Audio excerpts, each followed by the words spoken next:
see where it is? Yeah, maybe it's I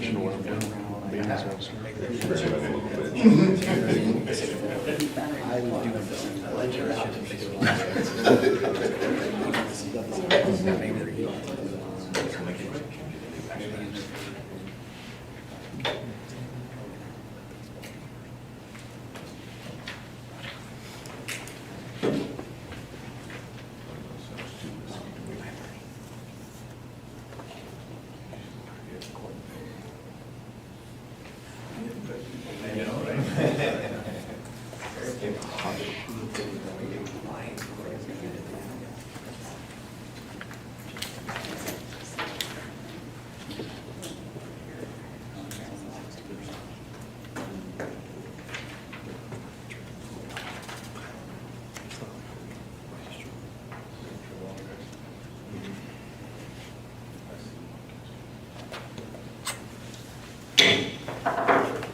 I'd like to call to order the June Granville Exempted Village School District Board of Education meeting.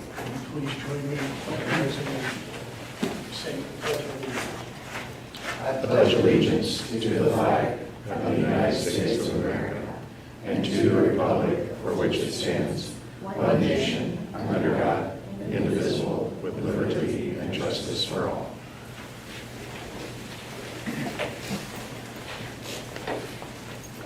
I'd like to welcome everyone to tonight's meeting. Can we take the roll, please? Mr. Wolf? Here. Ms. Shaw is absent. Ms. Deeds? Here. Mr. Crum? Here. Mr. Miller? Here.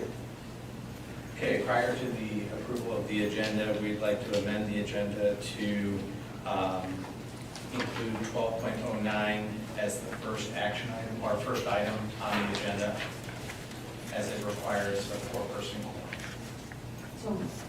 Second. Take the roll, please. Ms. Deeds? Aye. Mr. Crum? Aye. Mr. Miller? Aye. Mr. Wolf? Aye. Thank you. 12.09, which is the second step in the approval process for the library tax levy that they are planning on submitting on the November ballot. So, second. Take the roll, please. Ms. Deeds? Aye. Mr. Miller? Aye. Mr. Crum? Aye. Mr. Wolf? Aye. Motion carries. Thank you very much. You're good. Appreciate it. That was about 60 minutes down the agenda. Yeah, right? She has it out. Okay, commendations.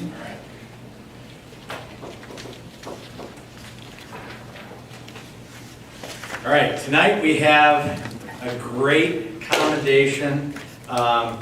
This is probably this person's least favorite item in the world, which makes it even more fun. So the David E. Drum School Bus Mechanic of the Year is given in memory of David E. Drum, a school bus mechanic of 28 years with the Tays Valley Schools. And it is judged by the OAPT, which is the Ohio Association of Pupil Transportation Officers.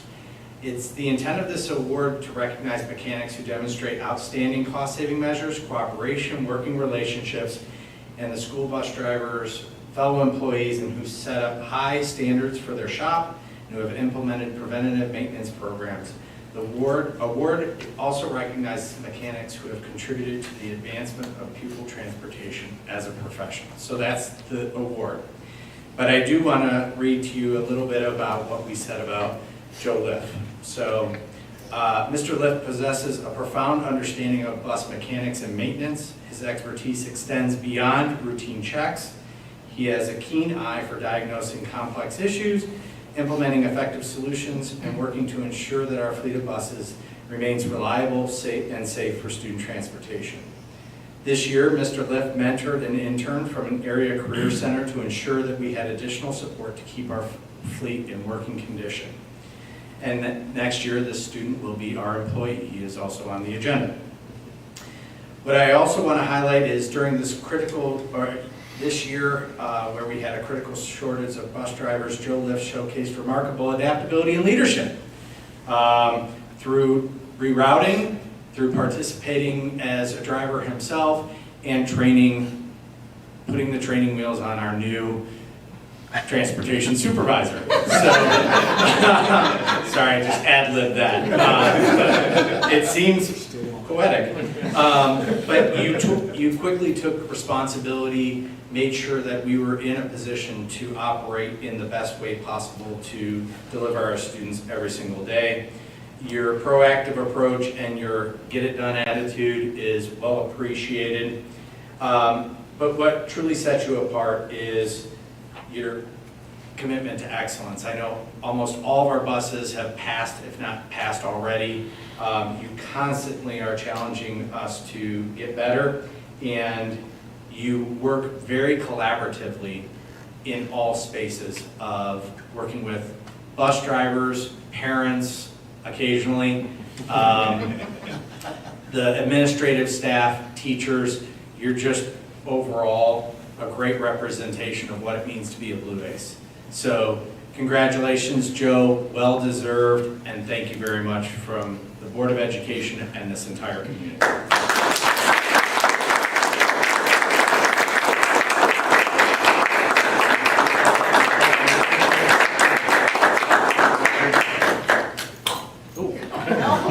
That didn't work.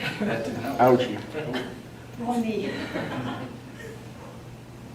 Got it. Brian, are you capturing this? Okay. All right. Thank you, Joe. We appreciate you. And you don't have to stick around. I'm going? Yeah. Oh, Mr. Carpenter. That's right. Other duty as assigned, yes. Okay, next we are going to have our high school principal, Mr. Scott Hinton, come up and give the GHS building report.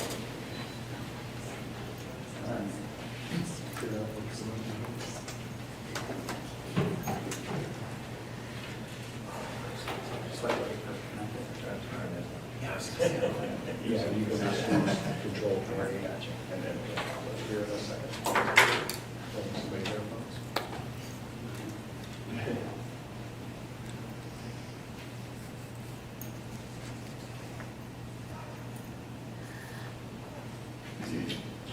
I guess it is.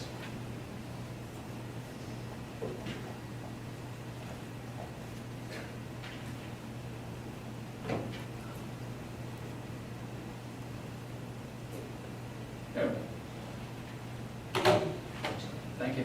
Again. Good evening, everybody. I want to say congratulations to Mr. Lippman. He took off here real quick, but coming last year, we had an incident on the bus early in the school year, my first, and I didn't know Joe very well, and within an hour of me contacting him, he had bus video. He had to have just dropped everything that he had planned at that moment to just drop and get it to me. I've really never worked with somebody more responsive and helping out administration than Joe in that department. So I really value his, like Mr. Brown said, his commitment to our school. It just makes our job very much easier. So hopefully today we're gonna, obviously we do a lot throughout the school year. I know you've heard from the other principals and their updates. We wanted to save the high school for multiple reasons. One, it's after graduation, and the old saying is correct, and that's, you save the best for last. So, so we're gonna take you through just some highlights of this year in the high school and where we are, and then where we're going as well. We're very excited through a lot of the work that we're doing, both with our SDL and then some of our block scheduling that's coming about, and then obviously the big monster of CCP, and we're really excited about all the new things and new opportunities we're able to provide for our students. So first, here's some brief, just a few recognitions that we received GHS. The ODEW, how to get used to saying that, overall 5-star award. That's based off your results of the previous year report card. So we received that notification in March from the 2022-2023 school year. There are 15 school districts who received that. There are 362 buildings. So when you think about all the buildings, so Granville would count for 4 buildings. Of all the buildings, 362 of those in Ohio to earn the award. I put GES because they're another building who earned that as well. So we're one of 362 buildings across the state of Ohio to earn that award as well. We also were AP Honor Roll Silver status. I listed there the criteria of what puts you into silver for the AP Honor Roll. And then we had a few individual staff member recognitions. Mr. Hopping, that was a great event to go and be the Global Scholarship Educator of the Year. Ms. Grace Siebold, the Licking County You Make a Difference Award. And then Derek Fisher was our high school, the Jody Van Tyne Award, who received that at convocation back in August. So just to highlight a few staff members, I think we have, every staff member is very strong and do a tremendous job of working for our staff and deserve individual recognition of their own, but these were 3 highlights of this year.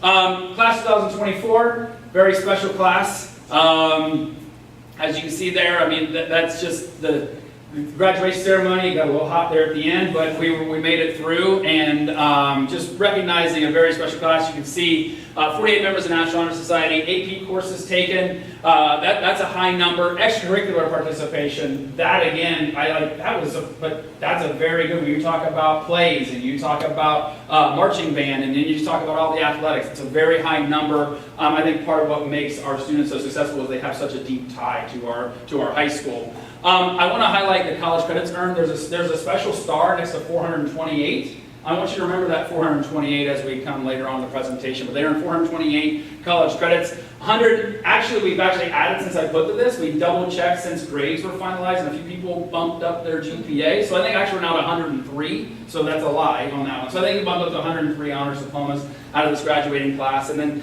CTEC graduates 14. You're going to notice that number is also going to increase. We have had 25 plus accepted the last few years. This year we had 32 of our 32 who applied got accepted into CTEC. So we have 32 sophomores and juniors next year going. So you can see we're doubling that number of the amount of CTEC enrollees that we have. PBIS, one thing we do, we base our Portrait of a Graduate, our PBIS, our positive referrals are based off of our Portrait of a Graduate. So we had challenged our staff members to recognize positive behaviors and that we want to see in each one of our competencies. So you can see there from our staff, we had 836 positive referrals. Now, I'm going to say that's 836 documented. Mrs. Beach and I would say that we have far more of teachers. They have the ability just to hand them a shout out, what we call it there, and hand it to them in person. And sometimes the kids come and get their little Blue A sticker, and sometimes they don't. So I'm imagining we're probably closer to the 950 to 1,000 range in this very easily. Just kids didn't come down to get the stickers. They just took the positive praise from the staff, which is important, just as important. So you can see the categories there in which our staff recognized our student. If I'm remembering correctly, Mr. Brown, when you did this, you said empathetic was the #1 competency recognized. You see that that's our 5.1%, our second highest category recognized by our staff. So I think our staff, we talk about, and these are things we're going to talk about getting in next year of, can we challenge our students to show more resiliency, and when we do see that positive, that's one of our lower categories, to show how recognize when they are having that resiliency, and what does that look like in terms of what we want in the Portrait of a Graduate. Discipline referrals, you can see we had 124 in the first semester. You can see majority of those led to points or warnings. I think that's kind of set up by design a little bit, to where somebody has an issue early in the year, you have a conversation with them, and we only had 46 the second semester. What those numbers look out to me is A, staff members were able to build better relationships with our students and be able to maybe come to some common ground with them.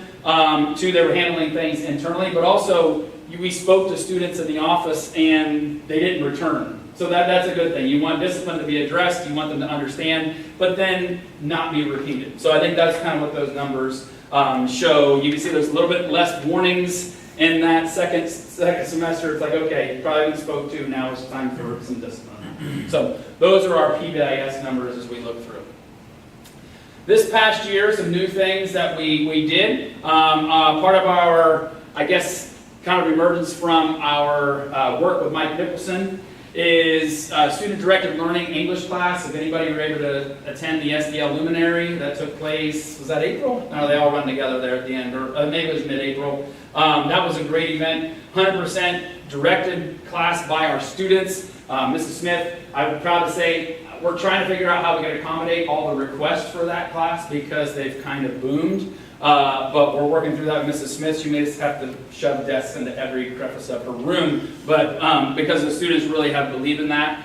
Work-based learning, we have students We had students who, we talked about these, even today, I received documentation from a parent through work-based learning.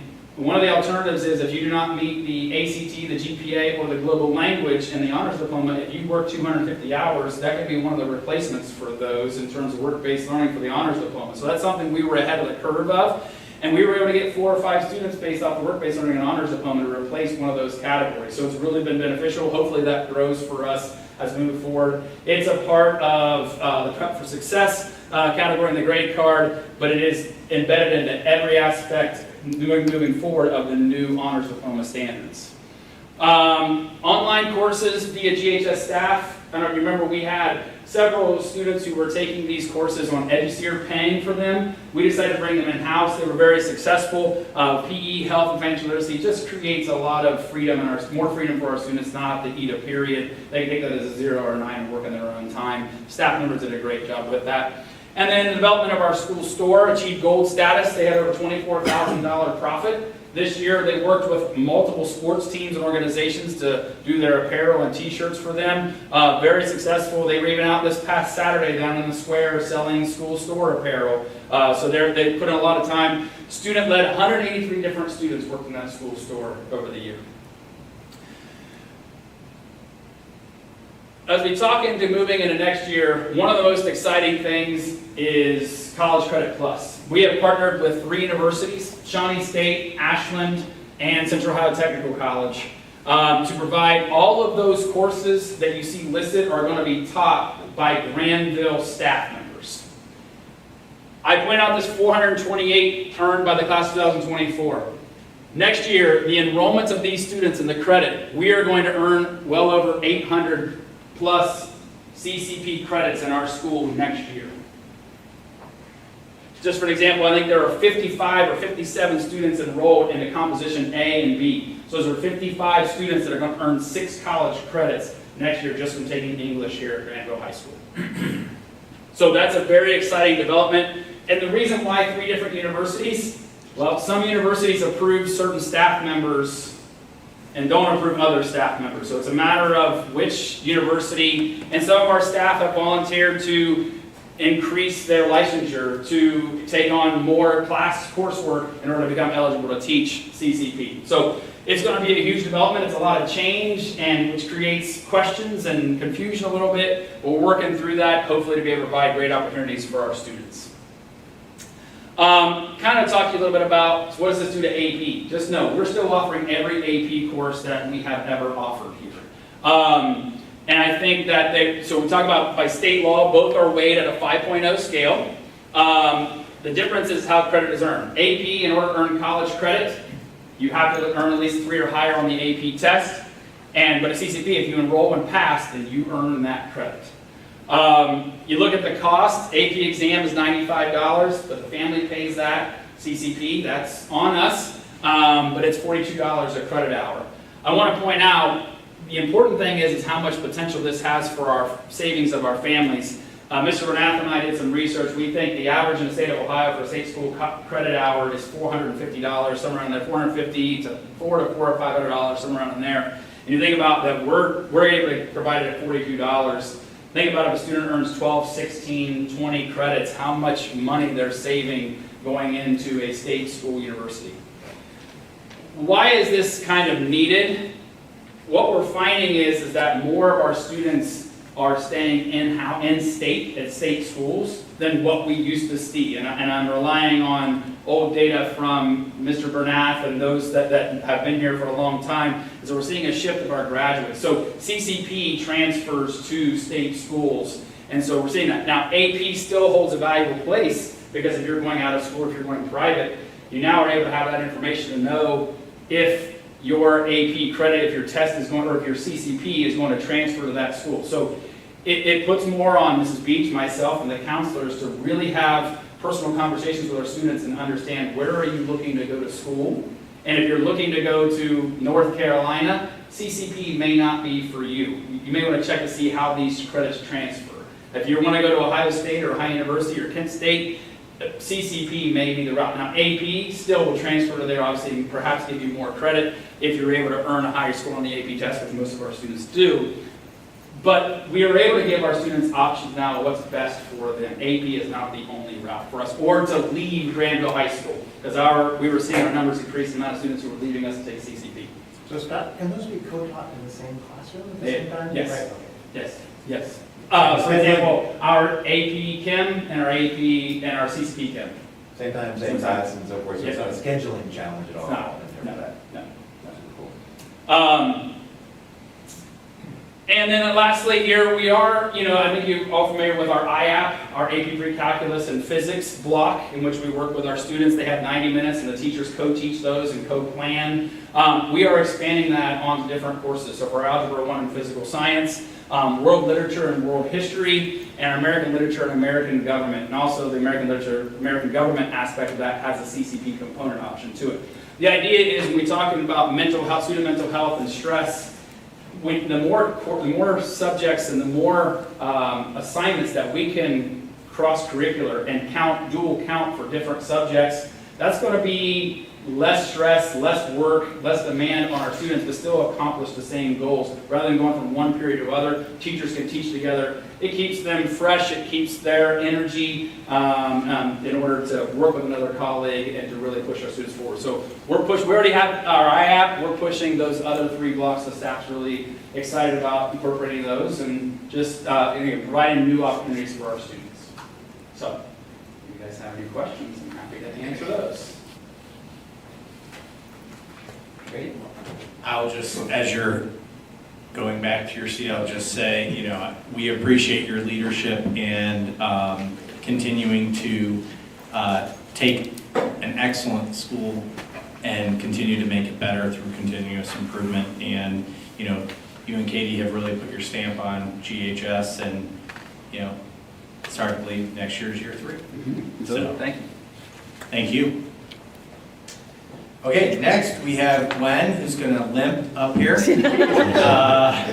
and provide a CCIP and IDEA presentation. It will be very quick because it is a quick presentation.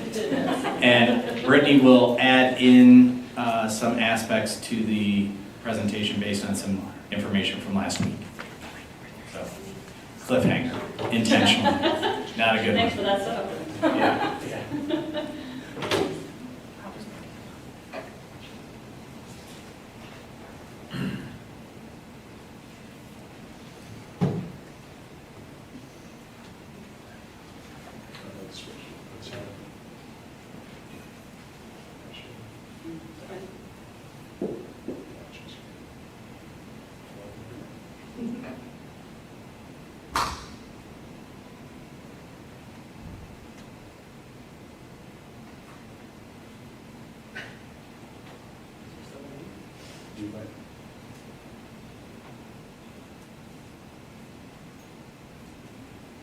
There's 2 display markers, which is why it's flipping back.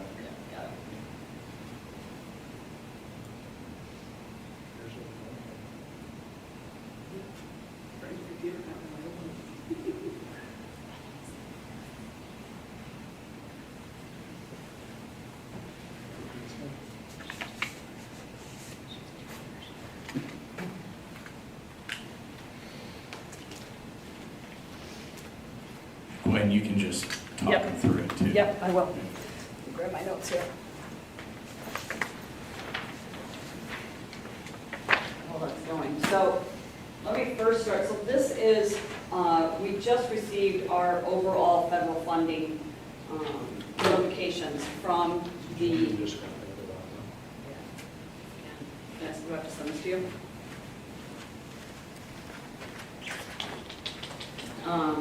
There's some numbers in here that'll make it a little bit easier if you guys can see these numbers.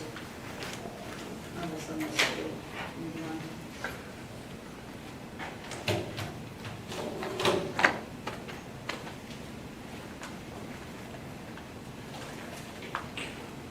I'll start. Do you want me to start with? Yeah, why don't you talk to the Title I? Like Yeah, yesterday and yeah, the stuff? major changes. Yeah, Title so I. the big change this year, majority of what Gwen's gonna talk about is the same as how we've used federal funds in the past. The big difference this year is Title I, we were notified last week that we will not be receiving any Title I funds this year.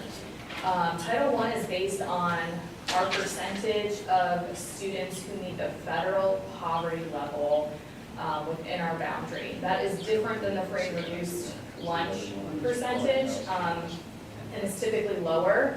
So in order to qualify for Title I, that number needs to be at least 2%. We've been around there historically, but this year we are at 1.92, which rounds down to 0, as in same.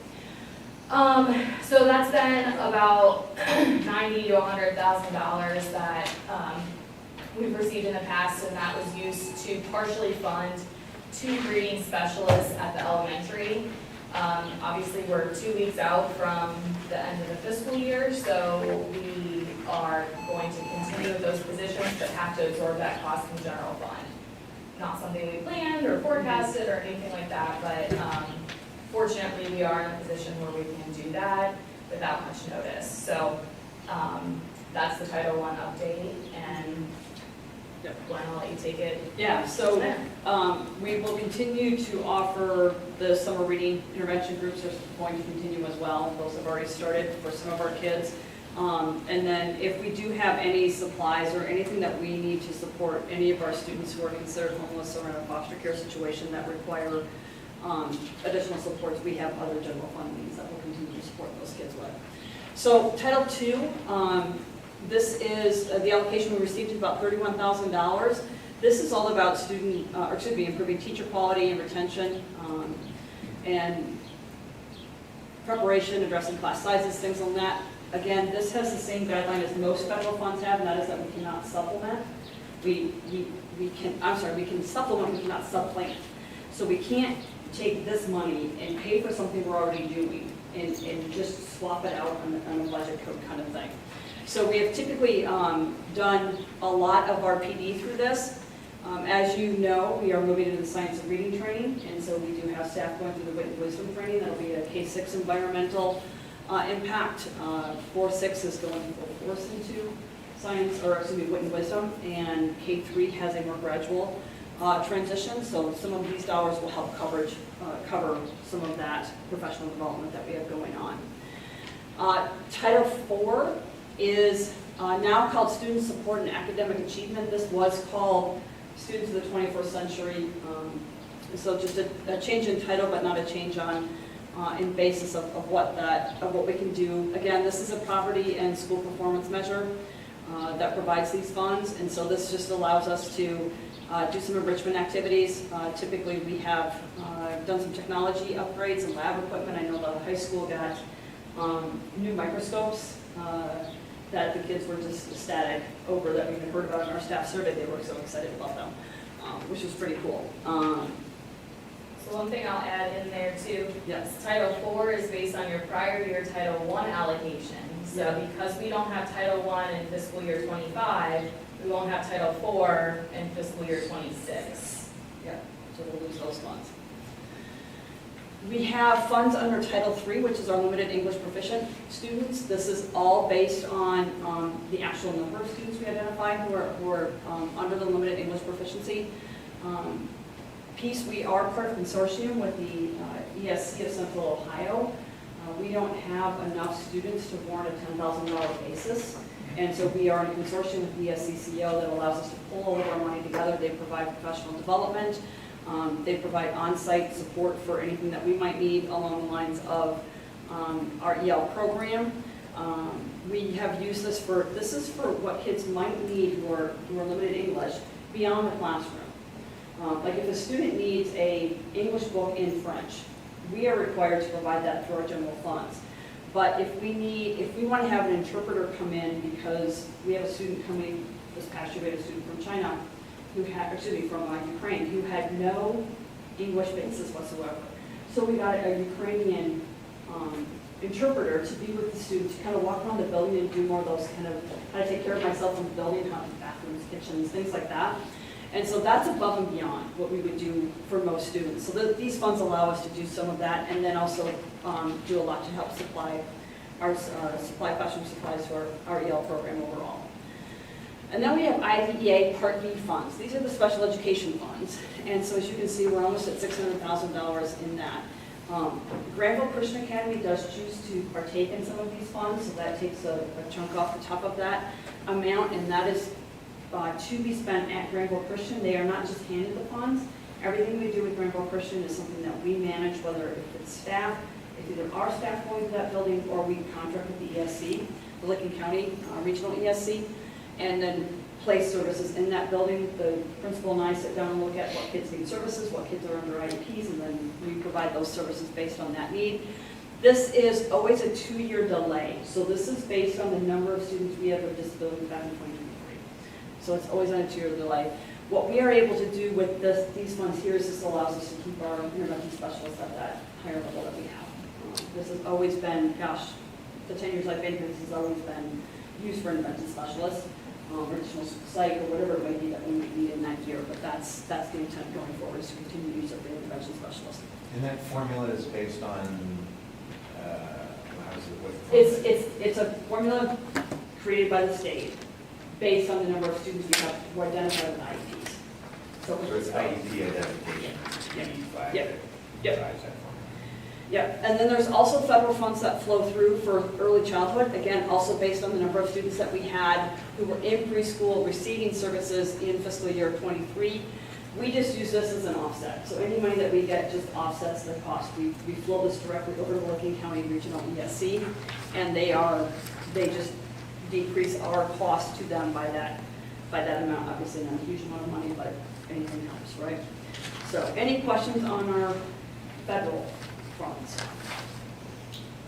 So if Title I is also supplement, not supplant, It has slightly different rules. okay, So- so we don't risk like not being able No, to. that was like the very first Okay. question I asked. If we Yeah. continue with these, if we qualify the following Right. year, we can go back and Right. put them in. Yes, Great. great question. Okay, thank you very much, Gwen. Yep. We have Brittany coming up with the monthly financial report.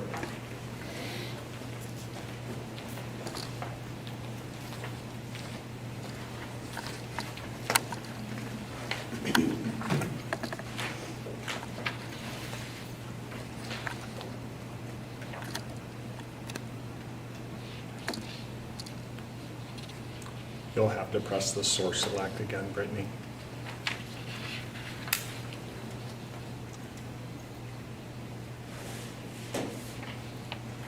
There you go.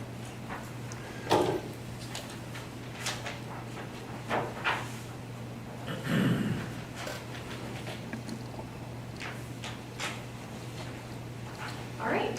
A lot of what I'm going to talk about, we discussed last month with the forecast update, so nothing too out of the ordinary from what we already have discussed. So just some highlights. For our cash balance for the end of May compared to last year, we're about 1.1 above where we were last May, and you can see that's directly in alignment with the forecasted line there. So that will continue through the rest of this year. For May, the big item is the rollback in homestead payment came in. That was slightly higher than prior year, but in alignment with the forecast. That's related to the increase in property taxes from reappraisal, just the inside village portion. Year-to-date revenue is up, after adjusting for the return of advances, as we've done each month, about $720,000 is the apples-to-apples comparison. And a majority of that is in the interest earnings. So continuing to capitalize on that cash balance and higher interest rates. Expenditures for the month of May. Again, we have the salary increases and additional staff that we added this year that we've seen each month. But then also under all other expenses, that increase over prior year is related to the capital transfers that we approved last month for those additional projects. Year-to-date expenditures, after adjusting for the transfers, the apples-to-apples comparison there is expenditures are up $2 million over prior year. Again, that's consistent with everything we've looked at in the forecast and would anticipate to see at this point in the year. That's largely base salary increases in staff. Purchase service, this is due to some timing issues that we've talked about, but a lot of that is related to special education expenses being up. and providing those services to those students. And then the all other expenses is where we're seeing the transfers. COVID-related funds, this is, I'm counting, how many more times do I have to talk about this? I think 3. So I have summer intervention of 2024, I have the first timesheets on my desk, and I can't wait to pay those. So by the time we present next month, we'll have spent some of that on the summer intervention. The science of reading, I said, Brian, I gotta get this invoice, let's get this paid, so he's gonna have that for me this week. And then the GES intervention, we'll just go through the end of her contract, which will be fully paid out on the first day of August, so we are at the finish line. Capital projects funds, no update in what has been spent since last month, but I have added now the theater dinner rack on there as well for us to track. And wanted to give an update on the athletic complex project because there is an action item related to this. And I wasn't sure, I thought maybe this would be wrapped up in next fiscal year, but they were able to get me a check actually today so that we could get this finalized. So the boosters have fully committed in their repayment to the district for the private portion of the athletic complex project. There are still commitments coming in over the next several months. Some of those are through payroll deduction. And we encourage those to continue being made. They are still going towards the project, but the boosters have the funds available to be able to pay their portion to us so that we could get this wrapped up and put a bow on it. In addition to the initial project, you'll also see on the agenda a donation related to the scoreboard project. So any excess funds beyond their commitment for the initial project will go towards the scoreboard project. So all being used in the initial intent and how it was proposed to those commitments. So this project's officially closed then, or will be? Yes, from a school district perspective. Okay. Yep. And the scoreboard project isn't a capital project that we're making a transfer for because we're getting reimbursed for most of that, is that right? Yeah, so that is going to just be handled through the athletic fund. So that revenue and expense will run through there. I can provide updates on that, but that's really a simple 3-payment kind of setup. You pay a certain amount for them to order it, then once it's shipped, and then once it's finally installed.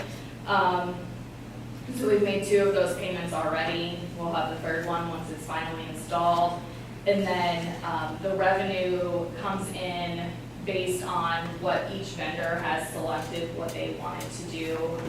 So I have that tracking that I can provide, add an update periodically on that as well. That's just kind of cool because I think it's a wash-ish eventually, right? You Yeah. get the contributions and the Yes, revenue it that's is. generating, things like that, and you get some good stories where people are like, oh, Yeah. I can put that big screen in there and so forth. It's like, well, it's actually revenue generated, or it's like not a cost to the school. Yeah, so It'd be it'll- good to find a way to continue to highlight in some capacity. Yep, so it's cost neutral based on the commitments that we have, and then even beyond that, I'm sure there'll be some maintenance and upkeep of the scoreboard itself, but it'll continue generating revenue even after that initial payback period. Cool. Yeah. Great story.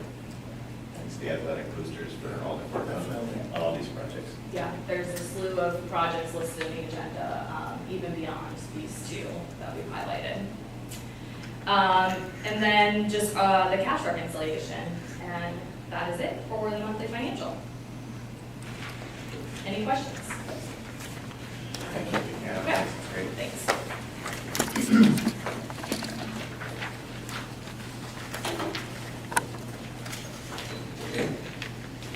We're at the public comments portion of our meeting. This meeting is a meeting of the Board of Education in public for the purpose of conducting the school district business and is not to be considered a public community meeting. There's a time for public participation during the meeting as indicated in the agenda. Is there anyone that would like to participate in public comments? Please go to the podium and state your name and address. Okay. Thank you. Board discussion. Okay, and this was going to be dedicated to kind of an end-of-the-year reflection, but I think Mr. Hinton did a fantastic job of kind of summarizing some great points. So in the interest of time, I say we could move into the action agenda. So, Sure. okay. So action item 10.01 is the athletic coaches handbook for 24-25. So moved. Second? Significant changes, so? No, no significant changes, just some of the same things that we added last year related to mental health, continuing those partnerships. Mr. Duvall has done a fantastic job in continuing the momentum of that program. Take the roll, please. Mr. Miller? Aye. Mr. Cronk? Aye. Ms. Deeds? Aye. Mr. Wolf? Aye. 10.02 are the school fees for 24-25 for the 3 of the buildings. So moved. Second? And you notice that the elementary is not on there. Several years ago, we eliminated that when we eliminated the technology fee. And most of the increases are related to inflationary adjustments that vendors have. So we're not trying to add more fees, we're just trying to keep a cap on what we do. Perfect. Take the roll, please. Mr. Miller? Aye. Mr. Cronk? Aye. Ms. Deeds? Aye. Mr. Wolf? Aye. All right, 10.03 is a service agreement, support agreement for our student information system through Meta for 24-25. So moved. Second. And so this is the same structure that we have currently, which is a bifurcation between Meta and LACA. Next year at this time, we'll be transitioning to Meta fully, and we will not have the next item, which is the LACA service level agreement. Take the roll, please. Mr. Cronk? Aye. Mr. Miller? Aye. Ms. Deeds? Aye. Mr. Wolf? Aye. 10.04 is the LACA service level agreement for 24-25. So moved. Second. And as I just said, this is our last year with LACA, so at the end of this year, we will move fully to Meta. Take the roll, please. Mr. Cronk? Aye. Mr. Miller? Aye. Ms. Deeds? Aye. Mr. Wolf? Aye. Thank you. 10.05 is the approval of the food service contract with ABI. Second. Okay, as you know, we put out an RFP for this contract, and ABI was awarded this bid, and we are looking forward to continuing that relationship that has, I think, been very beneficial to our students and community. With all the staff in the cafeterias and things like that, do a fantastic job for our students. They care. With thanks. Yeah, they care about doing a good job for our kids and staff. Please take the roll. Ms. Deeds? Aye.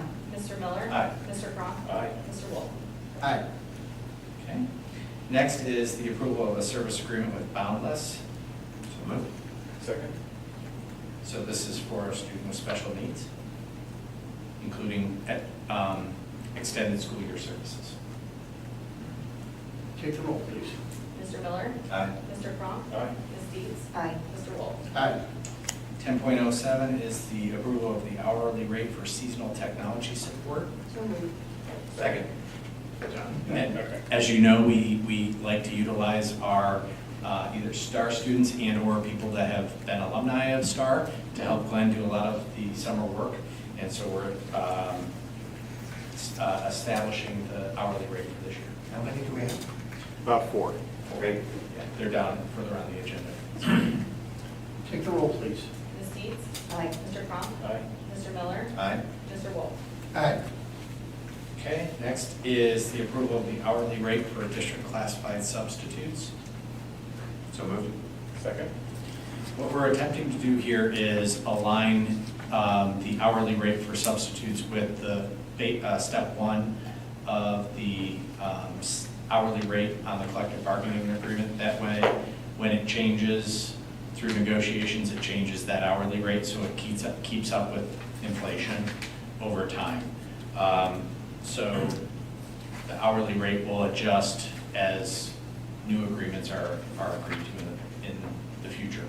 But it's not part of the collective bargaining agreement. So is this, how does it fit relative to other districts, or is that thing we? Yeah, we're way below. That's why we're trying to adjust it up to a rational level. Yeah, as confirmed by the head nod of Mr. Petrie back there. Yeah. Great. Take the roll, please. Mr. Miller? Aye. Mr. Crum? Aye. Ms. Deeds? Aye. Mr. Wolf? Aye. Board policy adoption, we have one, which is related to the purchasing procedures. So moved. Second. And this is really a byproduct of the federal procurement process that Brittany and Scott Lofton endured, and making some adjustments to the policy language at the recommendation of the auditor, but really it's not materially different than what we already had in there, it's just different language. Yeah, it's what we do, they just wanted it documented in the policy. Yeah. Take the roll, please.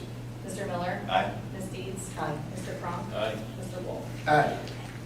10.10 is the appointment of the Community Improvement Corporation Board for the Granville Schools. So moved. Second. Okay, it's my pleasure to appoint or recommend Eric Smith to the Granville Area Community Improvement Corporation Board. Mr. Smith is a longtime member of our Finance Committee and representative in the community, and we're looking forward to bringing his expertise to that board. I think he will be very, very helpful in standing that organization up. That's great. I think we're very lucky. Yeah. Take the roll, please. Mr. Miller? Aye. Ms. Deeds? Aye. Mr. Crum? Aye. Mr. Wolf? Aye. Okay, consent agenda, 11.01A through, should have done this before. C22. So moved. Second. Okay, a couple of highlights.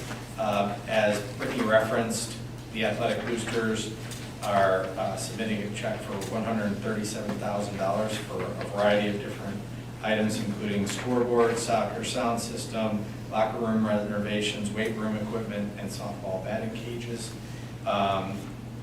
which is in partnership with, the schools in a lot of the funding of those items, which is fantastic. We have a couple of two-year contracts that we are awarding. Andrew Wilson is that final maintenance tech position that we've hired, and Garrett Kelly is the bus mechanic that came from Knox County that was a student last year. Would we take 3 bus mechanics? We only have 2. Okay. Yeah. Then we have a lot of the typical items. I'll call your attention to the administrative and exempt employee salary schedule increase of 3%. We have a couple of resignations with appreciation of service. I would also highlight the administrative staff contract for Christopher Williams, who will be replacing Josh Quire as the GMS assistant principal. And that is about it. Any questions? That's great. Josh Christian is going to be coaching soccer for us. And He volunteers. okay. Yeah. Take the roll, please. Mr. Miller? Aye. Mr. Crum? Aye. Ms. Deeds? Aye. Mr. Wolf? Aye. Thank you. Item 12.01, approval of the May financial report. So moved. Second. Any other questions or comments? Great. Take the roll, please. Mr. Crum? Aye. Mr. Miller? Aye. Ms. Deeds? Aye. Mr. Wolf? Aye. Item 12.02 is approval of the permanent appropriation resolution for the fiscal year ending June 2024. So moved. Second.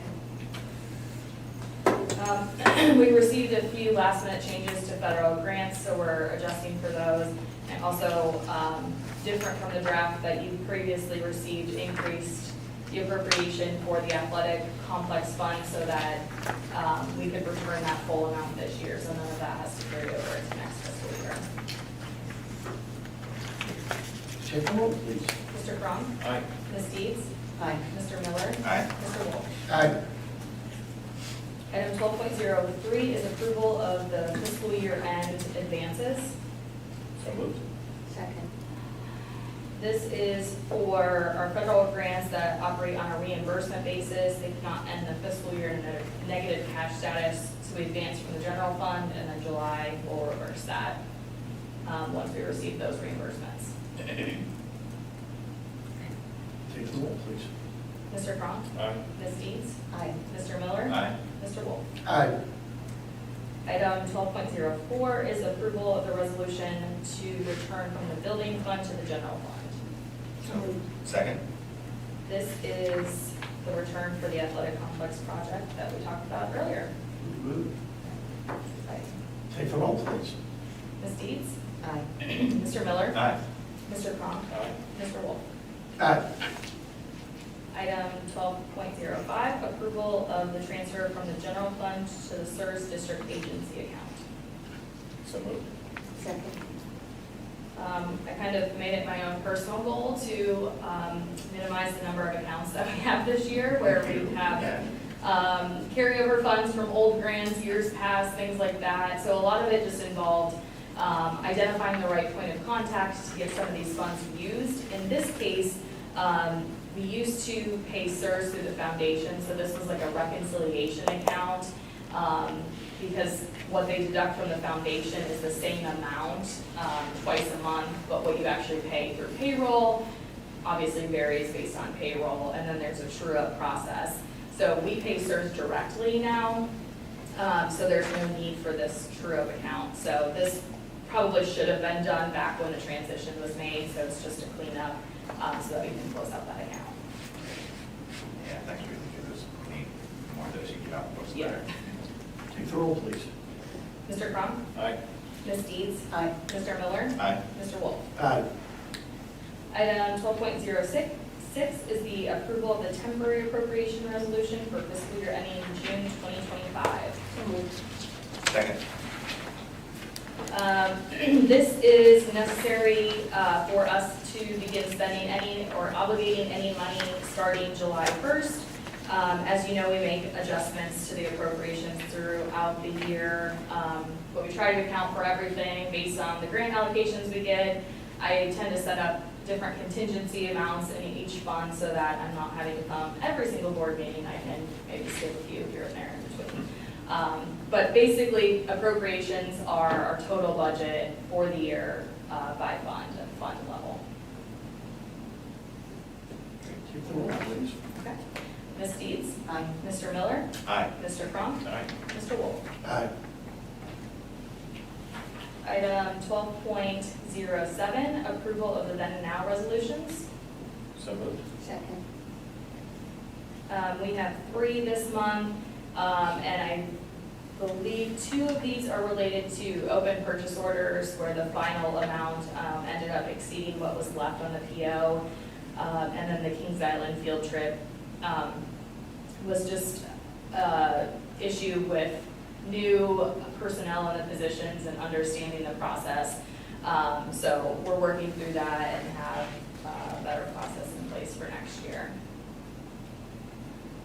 Take the roll, please. Ms. Deeds? Aye. Mr. Cronk? Aye. Mr. Miller? Aye. Mr. Wolf? Aye. Item 12.08, authorization to request tax advances. Second? This is required for us to submit to the county auditor so that they can pay us payments prior to the property tax settlement. So we talk about the cash flow issue that we have throughout the year, how we have high points and low points. Having these advance payments does help to level that out a little bit, so that we can get payments in a month, sometimes 2 months prior to the settlement. This is always passed at the organizational meeting, but the county auditor is now requiring it to be passed and submitted to them for both the spring and the fall settlements. So we will continue to have it at the organizational meeting and then also in June so we can submit for July and start getting those advances. And that's kind of important in times when the cash is low, to be able to make sure we can keep things covered. Now that we have a cash balance and so forth, do we have the funds to be able to support that? Where do we Yeah. get the money from? So the way that this works is it's based on what's already been paid to them. So they already have the funds in hand, Okay. and it's just a matter of paying it to us.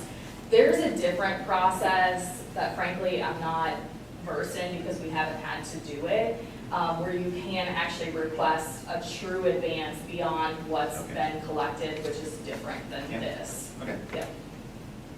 Take the roll, please. Ms. Deeds? Aye. Mr. Miller? Aye. Mr. Cronk? Aye. Mr. Wolf? Aye. Okay, we already took care of 12.09, so the executive session. So, I'd like to make a motion to, we go into executive session to consider employment of public employees or officials. Second. Mr. Miller? Aye. Mr. Crum? Aye. Ms. Deeds? Aye. Mr. Wolf? And we don't expect to take any business after the